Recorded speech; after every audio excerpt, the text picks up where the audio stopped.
Breaking tonight, just about an hour ago, Fox News confirmed that the administration knew as early as 2010 that millions of Americans would lose their health care plans, even as the president explicitly promised the opposite. While the president said these plans would be grandfathered, so if you had a plan that you liked when Obamacare was passed, you could keep your plan, we have found an IRS bulletin from July of 2010, Obamacare passed March of 2010, saying, quote, a reasonable range for the percentage of individual policies that would terminate and therefore relinquish their grandfather status is 40% to 67% of those in the individual market. Joining me now, Kristen Soltis Anderson, Vice President of the Winston Group and Republican pollster, and Mark Hanna, who's a Democratic analyst. The president specifically said, let me just tell you what happened. They met. They had the health care summit. John Kyle, a Republican senator, said to him at that summit, he said, Mr. President, I'm concerned about the individual market because you're going to require that these policies offer all these goodies in them. And that's going to jack up rates, or the insurers are just going to say, I'm not doing it, I'm canceling these policies. And the president said, no, because I'm going to grandfather all those policies and people are going to be protected. Here was the president, February 2010. Actually, any insurance that you currently have would be grandfathered in so you could keep. And so you could decide not to get in the exchange the better plan. I could keep my Acme insurance, just a high deductible catastrophic plan. I would not be required to get the better one. 4 months later, an administrative memo talking about how over 70% of the individual insurance market was going to get canceled. And the president in 2012, Mark, came out and reiterated what he said, that if you like your plan, you're going to get to keep it. So I ask you what I asked Dr. Ezekiel Emanuel on Friday. Was he intentionally misleading, or was there some argument that he was grossly mistaken?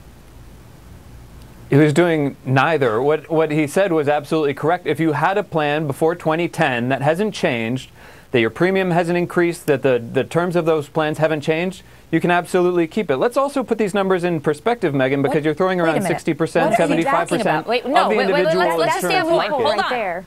Let's stay on point. Hold on. It's not true.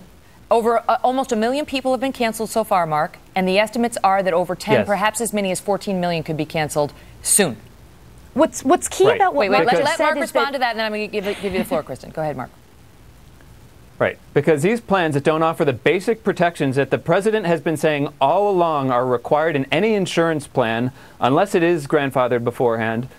These plans are illegal, and the president has been saying that forever. But the individual marketplace for insurance is only 5% of the people in this country. We're talking about 2 or 3%. No, we're talking about up to 14 million people. Up to 14 million people. Kristen, I give you the floor. Right. Megan, let's talk 3 times as many of those, 6 times as many of those people don't have any insurance whatsoever right now. He said, those people that you're talking about. He said if you like your plan, you can keep it, and they can't keep it. There are people who like their plan. I promise Kristen the floor, and I give it to her. Go ahead, Kristen. So there's something critical in what Mark said that sort of opened the door to this whole, if you like your plan, you can keep it, being shown to not be true. And that's if any piece of your plan changed at all, then the grandfathering gets thrown out the window. And so all of these folks, whether it was something about your deductible or your copay, so it's this little tiny loophole that came from this law that's allowing the law to get rid of all of these policies. I mean, this whole, if you like your plan, you can keep it.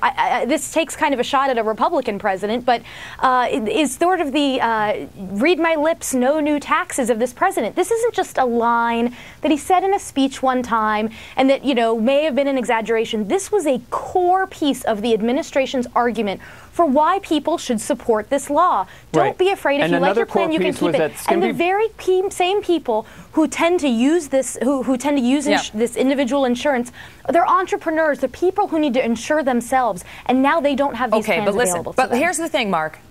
If he wanted to make clear, if he wanted to be honest, he should not have said, period. He should have said, asterisk.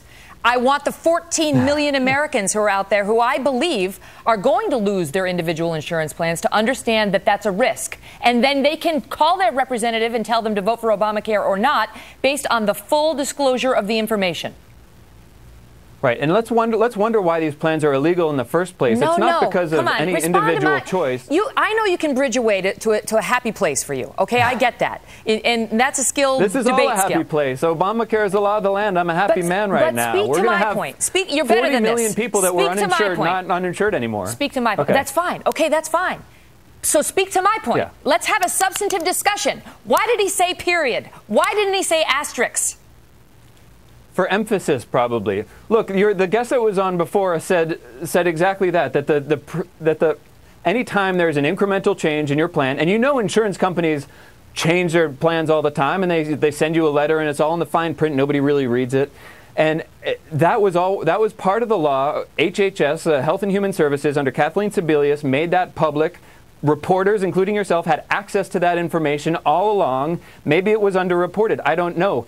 But the fact of the matter is, those programs that have skimpy benefits and high out-of-pocket costs, where taxpayers like me have to pay when somebody gets hit by a car, Kristen, it was my gets fault. It was the media's fault, and it was the American people's fault, because they should have understood that period did not mean period at all. What they're trying to do is they're trying to go into this whole other point that, well, it should never have been considered insurance in the first place, and that really exposes what a lot of this is all about. If you go back to the Supreme Court argument over whether Obamacare was constitutional or not, the debate centered in many ways on whether or not health insurance was something everybody would need, and therefore it was constitutional to mandate it.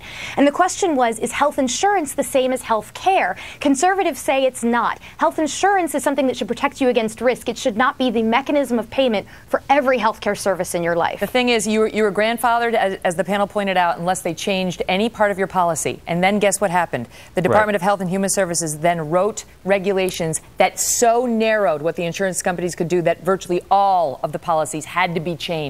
And that's why we now have millions who are getting canceled. Kathleen Sebelius did it, and the president knew it, and the insurance he continued companies to come are canceling it.